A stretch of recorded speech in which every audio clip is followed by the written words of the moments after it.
Hey you guys, what's up? Welcome back to yet another video. So today after a long time we are gonna talk about CDS yet again. I was getting a lot of messages from you guys like on YouTube as well as on Instagram in my DMs, like you guys wanted some more guidance regarding this, even though I have already posted like a full strategy video and like the book list and everything that I possibly can, but I decided to make yet another video for you guys and share some more information, how you can prepare for this exam, what to keep in mind, how to attempt the paper, and how to make sure that you clear it no matter what. So I will be sharing everything. If you have not checked out my full strategy video, you should go and check it out. In addition to that, I will also tell you guys some more tips in this video which I'm sure is gonna be very helpful for you guys, so make sure you watch till the end. And guess what, I have made a list on my iPad. I compiled down like all the points that I could think of so I can talk about those in this video. In case you're new around here, so let me give you a little bit of context. CDS is the Combined Defense Services exam and it is conducted twice a year. जो पिछला CDS exam था वो मैंने दिया था, which was CDS 2 2024. It was in September last year and वो वाला मैंने दिया था and I managed to clear the written exam, and now currently I'm awaiting my SSB. I've got my date already. It's on 4th of April. So yeah, that is what the update is for now. And the next CDS exam, that is CDS 1 2025, is about to happen soon. It's on 13th of April, which is like a month and a half from now, since I've already given it once and it was my first attempt and I managed to clear the written exam. So everything that I followed, everything that I think helped me clear it, I'm gonna share that with you guys. And as for my SSB, जब वो होगा उसका भी experience मैं share करूँगी with you guys. But for now, let's talk about the written, which is in a month and a half from now, and you need to make sure that you are clearing it this time. So let's begin. There is English, there is GS, and there's maths. But I applied for OTA. Girls can actually only apply for OTA, which is Officers Training Academy in Chennai. And when you apply there, you only have to give two subjects, which are English and GS. So these are the only two that I'm going to talk about in this video. So before preparing for any exam, the first thing that you need to do is know about the exam, because how are you gonna like prepare for it if you don't even know about it?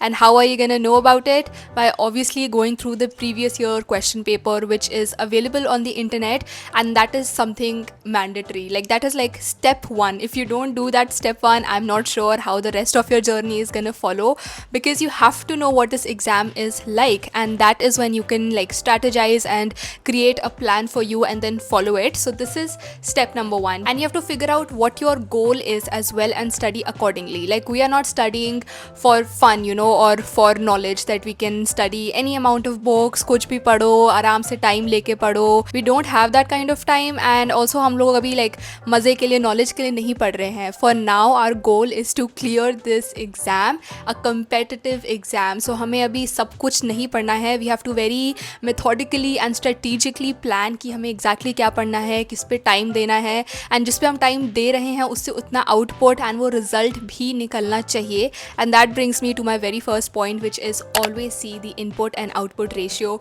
Before studying that subject. ठीक है, ये don't figure it out later when you already start studying it.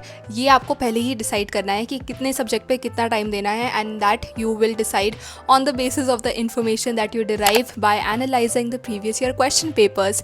That's right, everything just turns around and comes to that itself. तो ये तो मैंने बता दिया कि PYQ एनालिसिस करना है, कितना इंपॉर्टेंट है, बट कैसे करना है वो मैंने नहीं बताया. So let me focus a little bit more on that. When I say do PYQ analysis, you must be thinking that this is such a tiresome and lengthy process कि कौन जाके पेपर देखेगा, फिर नोट डाउन करेगा कि ये question कौन से टॉपिक से है एंड ये कौन से टॉपिक से है, फिर गिनेगा बैठ के. ऑब्वियसली उतना टाइम हमारे पास नहीं है, and we are not wasting that time by doing it. PYQ analysis के लिए, which is the step one of your preparation, this is all you need. Year wise 14 previous solved papers. ये ओसवाल की book है, and this is I think the most popular one there is, and rightly so, because this is like perfect. I don't think इससे ज़्यादा किसी और book की ज़रूरत है. इंग्लिश में जो मैंने बहुत सारे मॉक्स सॉल्व किए थे, मैंने इंग्लिश प्रिपरेशन के लिए सिर्फ उतना ही किया था, वो सारे इसी में से थे. एंड फिर हर पेपर के बाद they have the answers as well. पूरा एक्सप्लेन्ड वे में आंसर्स दिए जाते हैं, so you can always go ahead and tally कि आपने सही किया या गलत किया. गलत किया तो उसका सही आंसर क्या था, टॉपिक क्या था, उसका explanation, everything is in here. My favourite part about it is at the end of the paper you see this table right here.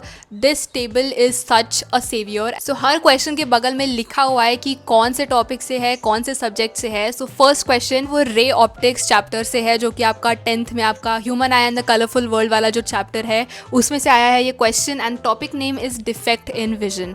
वो जो आपके 3 डिफेक्ट्स होते हैं, मायोपिया, हाइपरमेट्रोपिया, प्रेसबायोपिया, वो एग्जैक्टली आपको बता दिया है कि इस टॉपिक से ये क्वेश्चन आया है.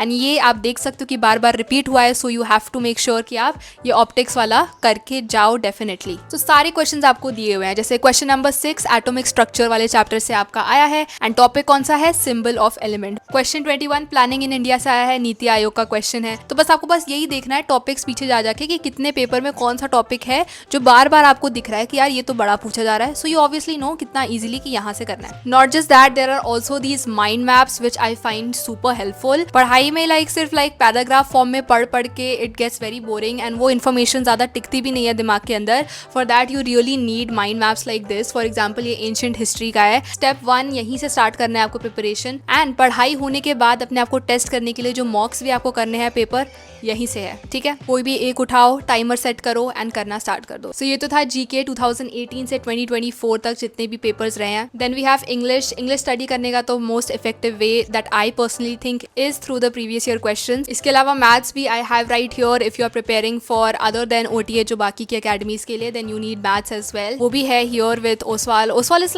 माई गो टू. हर चीज़ के लिए आई रिमेंबर इतने लंबे टाइम से मैं यूज़ कर रही हूँ. अपने 12th में भी जब मैं थी उस वक्त I have always been using Oswal books. अभी मेरा SSB भी आने वाला है, उसके लिए भी I am referring to their books a lot. Like I was saying, this is it. This is all you need for your previous year question papers, nothing more and nothing less. So to make it easier for you guys, इनको मैं link कर दूंगी नीचे description box में. सो जाना and check out करना and start your preparation with them. आपको देखना है कि किस टाइप के क्वेश्चन आ रहे हैं एंड किस वेटेज में आ रहे हैं, किस सब्जेक्ट में कितना आ रहा है, and what kind of questions are they something predictable और are they totally random. So when I talk about input and output ratio, you have to see that the subject that you are putting in that amount of effort in, आपको उतना ही result भी आ रहा है उतने से या नहीं. For example I take science. Science के लिए गिन के there are literally 2 books. There is 9th and 10th की NCERT बस, and 30 questions are from there. Science के 30 क्वेश्चंस करीब आते हैं and that is directly from these 2 books. Science के बलबूते पे ही so many people are able to clear the sectional cut off जो होती है GS की. सो वो सब्जेक्ट तो आप सोच भूल कर भी you can't miss that one. Whereas we have other subjects like history. For example history की वेटेज उससे साइंस से कम रहती है, कभी ज़्यादा हो जाती है, कभी कम हो जाती है, वो UPSC पे डिपेंड करता है. But honestly the kind of questions are always constant. हमेशा the most randomest question are gonna come, and even if आपने पढ़ा भी होगा ना तो भी you would not have studied what they are gonna ask in the paper. अगर उतना ही टाइम आप ऐसे सब्जेक्ट में दोगे जैसे जोग्राफी हो गया या आपका साइंस हो गया, then that is gonna yield more result for you. ठीक है, सो हिस्ट्री में उतना टाइम स्पेंड करके there is no point. सो मैंने भी हिस्ट्री नहीं पढ़ा था, इवन दो मेरा तो सब्जेक्ट है हिस्ट्री, मैंने ऑनर्स किया हुआ है हिस्ट्री में, तो मुझे लगा जितना आना है हिस्ट्री में वो इतने से आएगा और पढ़ के कोई फ़ायदा नहीं है. So I did not study for it. Okay, I studied for other subjects. So this you have to figure out using previous year question paper. And honestly वही देखने के बाद आपको पता चलेगा कि मुझसे कितना हो पा रहा है, कितना, क्या मेरा स्ट्रेंथ है, क्या मेरी वीकनेस है. For example I remember I knew कि इंग्लिश का there is 1 paper. So when I saw the English का paper I had an idea कि ये तो मुझसे हो जाएगा. I don't need to spend any extra amount of time in English. So even before I started my preparation at all, I just attempted 1 English का paper ऐसे ही, and I was getting good score in it without even studying for it. So I knew कि okay there is no point in trying to waste more time on this, because और अगर मैं थोड़ा बहुत practice करूँगी some more previous year question papers, I will be able to get 80 करीब, which is considered a good score in English. So I saved time because I analyzed उसको शुरू से ही. अगर मैंने स्टार्ट कर दिया होता उसको फालतू में पढ़ना, I would have wasted so much time and realized later that this is not even required. You have to figure out what is required because we don't have much time on our hands. इसके बाद अगर GS देखा जाए तो अगर GS में मैं बिना देखे बस पढ़ना स्टार्ट कर दूँ कि हिस्ट्री तो मेरा सब्जेक्ट है, so let me just start history पढ़ना. So again that is not the right move here because we history के क्वेश्चंस कैसे आते हैं and what are the better subjects to put your energy and effort into.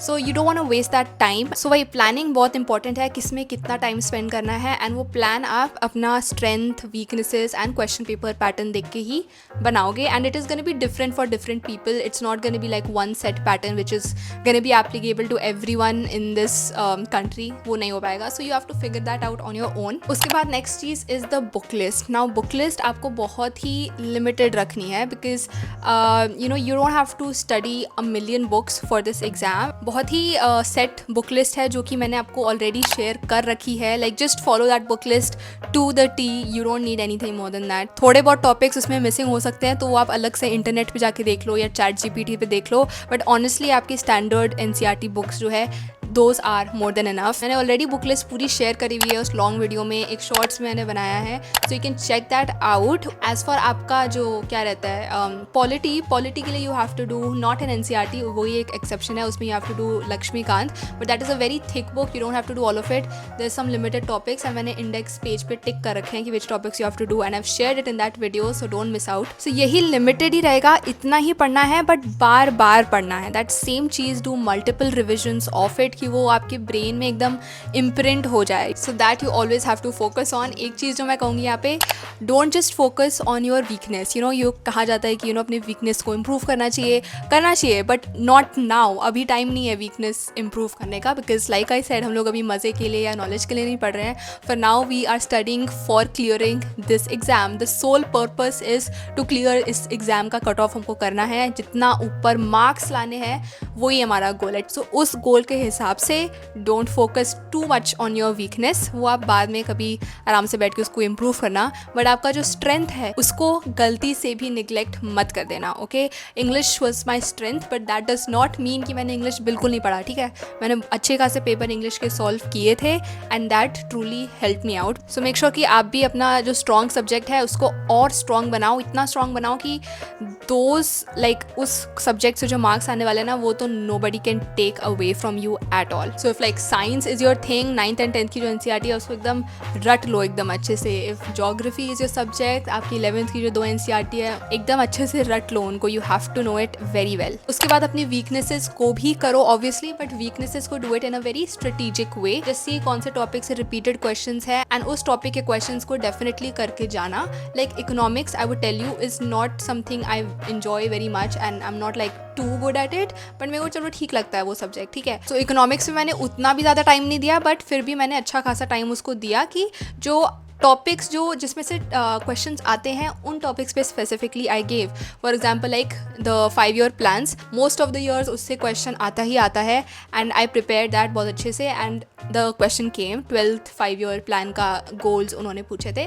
So I was able to do that question because मैंने पढ़ा था वो, because I knew कि ये टॉपिक से क्वेश्चन आना ही है. सो ये हो गया आपका टाइप्स ऑफ मार्केट या फिर वो जो कर्व्स, ये सारे बहुत ही रिपीटेड टॉपिक्स हैं आपके इकोनॉमिक्स में. सो जो आपकी वीकनेसेस वाले सब्जेक्ट है ना उनमें just figure out the most repeated topics and do those topics really well. Don't do all of it but those topics पे बहुत अच्छे से फोकस करना.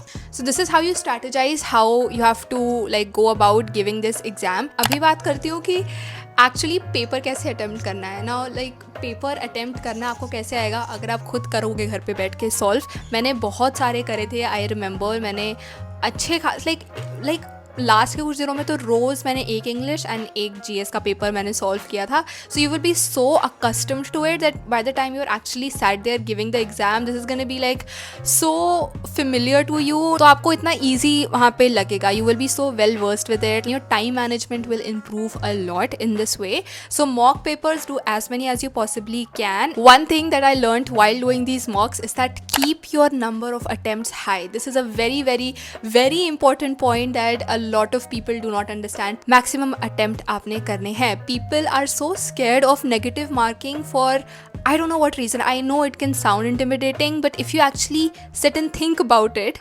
नेगेटिव मार्किंग आपका 1/4 होता है CDS में. ठीक है, आपको जो फुल मार्क्स मिलता है एक करेक्ट आंसर के लिए उसका 1/4 डिडक्ट हो जाता है if you do an incorrect question, right. So people are really scared of that negative marking.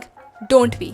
Don't be. अगर आप थोड़ा नैरो डाउन कर पा रहे हो options, please do the questions. अब जो क्वेश्चन है वो आपको आता है या नहीं आता है, उसके भी अलग टाइप्स है। एक तो वो है आपके श्योर शॉर्ट क्वेश्चन, जो आपको 100% पता है कि यही आंसर है, तो वो तो ऑब्वियसली आपने करने ही करने हैं। उसके अलावा बात है जो आपको श्योर शॉर्ट क्वेश्चन नहीं पता है, राइट। समटाइम्स आपको क्या होता है कि बिल्कुल भी आइडिया नहीं होता, जीरो आइडिया, 4 ऑप्शंस है, यू हैव नो आइडिया कि कौन सा, it is gonna be like a totally random तुक्का। Don't take that risk. 25% chance है आपका आंसर सही होगा, which is not worth it, so उसको आप छोड़ सकते हो। नेक्स्ट है कि आपने 4 ऑप्शन में से एक एलिमिनेट कर दिया कि ये तो बिल्कुल ही नहीं है, बाकी 3 में है, उसमें भी लाइक 33% चांस रहता है कि आपका सही निकलेगा। वो क्वेश्चन जिसमें आपके 50-50 है, you are able to narrow it down to 2 option and you know कि दोनों में से एक सही है, please for god's sake do not leave such questions. आपको नहीं पता तो लाइक कुछ भी आंख बंद करके कोई भी उन दोनों में से एक सेलेक्ट करके बस टिक कर दो, ओके। 50-50 वाले जो क्वेश्चंस है वो तो you have to do 50-50 is like you toss a coin, it's इधर हेड और इट्स टेल्स, या तो वो सही होगा या तो वो गलत होगा।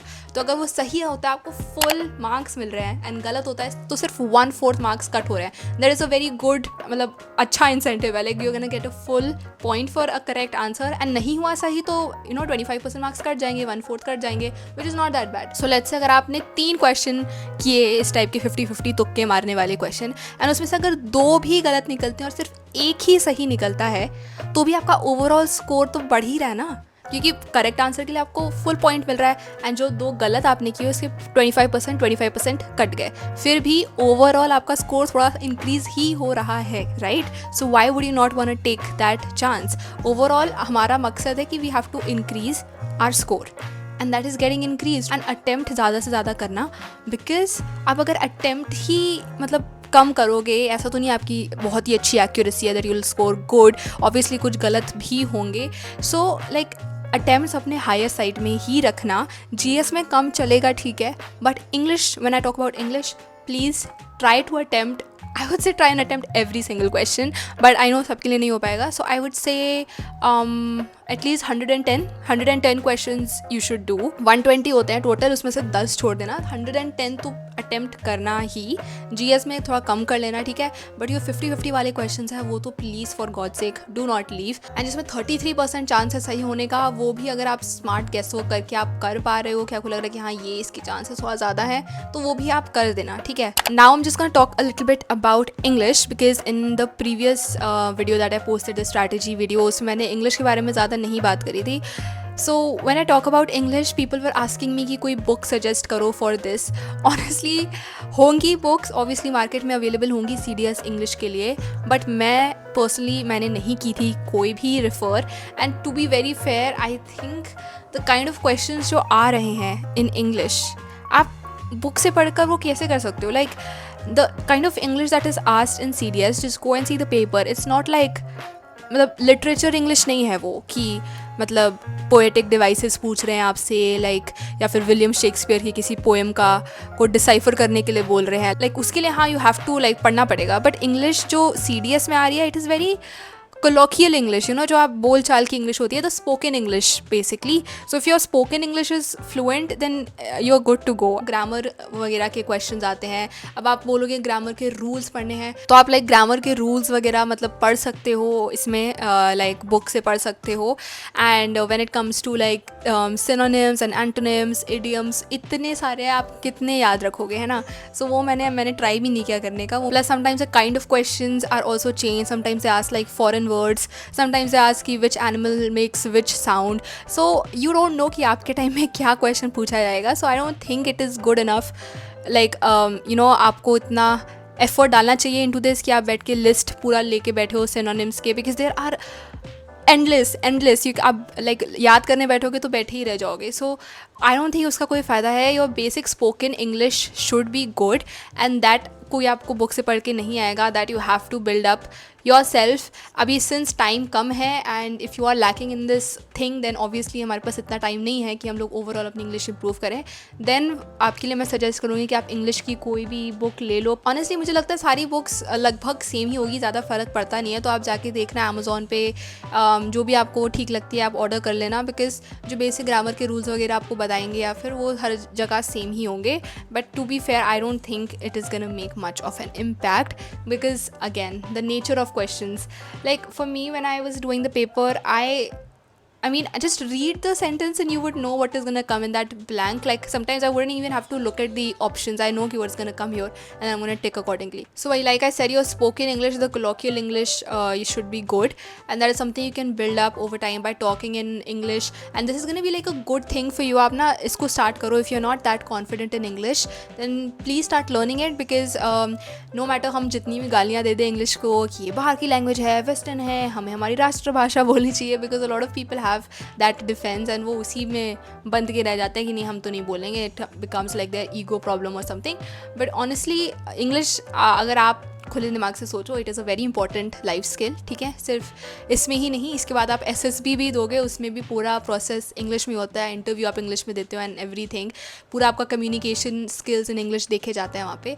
सो एंड सिर्फ CDS के बाहर ही नहीं, other competitive exams and in general आप मतलब प्राइवेट में भी अगर कहीं जॉब के लिए जाओगे, वहाँ पे इंग्लिश स्पीकिंग को बहुत इंपॉर्टेंस दिया जाता है. आप बाहर कहीं फॉरेन कंट्री घूमने जाओगे या काम से जाओगे, वहाँ पे भी आपको इंग्लिश आनी इंपॉर्टेंट है. सो आप जितना भी डिनाई कर लो कि हमें नहीं पसंद है, हम नहीं बोलेंगे, at the end of the day it is important. तो आपका ही घाटा हो रहा है अगर आप ये नहीं लर्न कर रहे हो, then it is your problem. ठीक है, now if you are out of that mindset and you are willing to learn it, I am very happy to hear that. So just get started right away.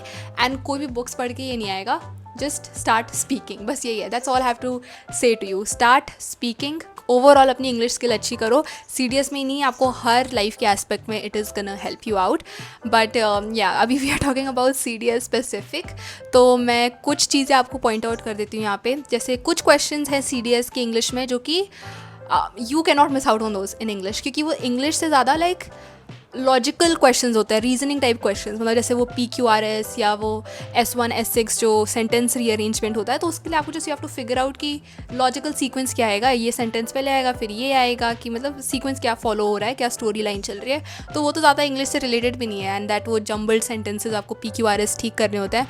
इस type के question तो you can not miss out. अगर आपकी English weak भी है तो भी ये क्वेश्चन तो आपको करने ही करने हैं. तो इन क्वेश्चन को इतना प्रैक्टिस कर लो, इतना प्रैक्टिस कर लो कि मतलब इसमें तो एक मार्क भी आपका गलत नहीं होना चाहिए. ये हो गया. फिर उसके बाद आपके कॉम्प्रीहेंशन वाले जो क्वेश्चंस होते हैं वो भी like it is a very good score booster. You can not miss out on those. And when it comes to थोड़ा सा ट्रिकी वाले सिनोनिम्स एंटोनिम्स, वो थोड़ा सा मुश्किल रहता है, लेकिन वो अगेन आपको याद करना भी इम्प्रैक्टिकल रहेगा. सो आई वुड से जस्ट उसको छोड़ो, उतना मत करो. ट्राई टू यूज़ थोड़ा सा अपना जितना आपको आइडिया लग रहा है कि क्या मतलब हो सकता है इसका. बट ओवरऑल इंग्लिश में try to take it as ऊपर as possible, because it is a major score booster for people. For me तो I think it totally was, even though मेरे को अपने मार्क्स नहीं पता है अभी तक, बट आई नो कि मेरा इंग्लिश का डेफिनेटली इम्पैक्ट पड़ा होगा to help me clear this exam. So बस वही है इंग्लिश का. बेसिकली मैं यही कहूँगी कि solve as many PYQs as you possibly can. आपको एक पैटर्न फिगर आउट हो जाएगा, आपको काफ़ी फेमिलियराइज हो जाओगे, एंड सिर्फ वो पेपर कर करके ही आपका स्कोर देखना अप होगा. And make like a tally, make a chart की हर अटेम्प्ट के बाद, आपका हर मॉक के बाद थोड़ा थोड़ा स्कोर इंक्रीज़ करेगा ही करेगा. एंड GS की बात करें तो try to not leave any subject. Like usually people ask कि कोई एक सब्जेक्ट छोड़ सकते हैं. आई थिंक छोड़ तो सकते हो, उसके साथ भी आप कट ऑफ क्लियर कर लोगे, but why to take that chance, you know, because even the amount of questions that are asked are kind of unpredictable. कभी कभार साइंस में 30 क्वेश्चन नहीं पूछता है, 30 से कम पूछ लेता है. ठीक है, so if you are totally dependent on that, then आप तो मतलब वहाँ पे जाके it will be not a good news for you, right. So backup हमेशा लेके चलना है. लाइक कभी पॉलिटी, जैसे पॉलिटी मैं इतना पढ़ के गई थी, बट जिस टाइम मैंने दिया उस पर पॉलिटी से क्वेश्चन ही नहीं आए थे. हार्डली थोड़े बहुत क्वेश्चंस आए थे, एंड वो भी डायरेक्ट पॉलिटी से नहीं, नॉर्मल ओवरऑल लीगल सिस्टम से क्वेश्चंस पूछ लिए थे. So if I was totally dependent on polity, I would have lost it over there. So you can not be too sure with UPSC की क्या pattern रहेगा. सो आप अपनी तरफ से क्या कर सकते हो, हर सब्जेक्ट करके जाओ. ठीक है, कुछ पे ज़्यादा फोकस करो, कुछ पे कम करो, लेकिन करके सब जाओ. कोई भी एकदम ज़ीरो मत छोड़ देना. ओके, डू एवरीथिंग थोड़ा थोड़ा. That is something I did. Even the subjects that I did not like, for example geography मेरे को बिल्कुल पसंद नहीं है, because I find it very sciencey, because I don't like science के subjects. And geography even though social science का subject है, but still काफ़ी like information and like factual चीज़ें हैं, तो मेरे को उतना पसंद नहीं है. बट मैंने फिर भी वो करके गई थी क्योंकि मैंने देखा था PYQ एनालिसिस मैंने किया था एंड उसमें ज्योग्राफी के अच्छे क्वेश्चन आ रहे हैं वेटेज वाइज भी and the types of question are very predictable also you know. So मुझे लगा कि ये तो नहीं सब्जेक्ट छोड़ना चाहिए. So even though not despite not liking that subject I still studied for it. So don't leave any subject. Okay, बस फिर और क्या है, as many mocks as you can उतने सॉल्व करो, अपने डॉक्यूमेंट करो कि कितना आपका स्कोर अप जा रहा है, अपना अटेम्प्ट्स इंक्रीज करो. शुरू में you might not be able to do it but बाद में वो आप कर पाओगे. मेरे भी कितने क्वेश्चन है इस टाइप के जो कि मैंने तुक्के मार के मैं आई थी in the paper I remember. फिर बाद में आके मैंने आंसर्स चेक किए तो काफ़ी उसमें से सही निकले थे, कुछ गलत भी निकले थे but overall like I said overall score आपका ऊपर ही जाएगा. ठीक है, सो वो definitely happened with me. Of course मेहनत तो यू हैव टू डू, वो तो हर चीज़ के लिए ही करनी पड़ती है. So you have to study well but honestly if you are able to give your time consistently to it that is more than enough. And जो मैंने एग्जैक्ट आपको लाइन से बताया है स्टेप 1 से लेके लास्ट पेपर कैसे देना है, कितने अटैम्प्ट देना है, बस वो फॉलो करो to the T and you are I think very good to go and I'm sure you guys will clear it as well. इस बार का CDS I'm not sure मैं दूंगी या नहीं, उससे एक हफ्ते जस्ट पहले ही मेरा क्या बोलते हैं SSB है. So let's see इस साल मैं देती हूँ या नहीं देती हूँ, but if you are giving it all the best to you and I hope this has been helpful for you guys and yeah that's pretty much it. अब मेरा SSB भी आने वाला है so I'm currently मैं तो उस पर ज़्यादा फोकस कर रही हूँ अभी obviously. So देखते हैं जब SSB होगा वो भी मैं व्लॉग डालूंगी. I will share my experience with you guys but for now that is gonna be it. Hope you guys enjoyed it and found it helpful and I will see you guys in my next video. Bye.